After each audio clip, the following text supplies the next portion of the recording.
Pawan Kalyan deputy సీఎంగా ఆంధ్రప్రదేశ్ నుంచి ఉండి ఎన్డీఏ భాగస్వామి కాబట్టి మహారాష్ట్రలో బీజేపీ తరపున పోటీ చేసిన చోట్ల ఆయన ఎక్కడెక్కడ తిరిగారు, అక్కడ వచ్చినటువంటి మెజారిటీ బంపర్ మెజారిటీ అంటే ఒకప్పుడు ఐరన్ లెగ్గా ముద్ర వేయించుకున్నారు బికాజ్ ఆఫ్ ఎలక్షన్లో ఓటర్. అట్లాంటిది ఇప్పుడు గోల్డెన్ లెగ్ అయ్యారు ఆయన. ఏదైతే జితేష్ అంతపుర్కార్ బెంగళూరు దగ్గర 40,000 మెజార్టీతో కాంగ్రెస్ మీద విజయం సాధించారు.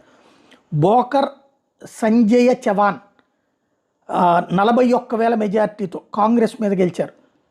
ఏది బోకార్ దగ్గర బొకారో అంటుంటాం మనం.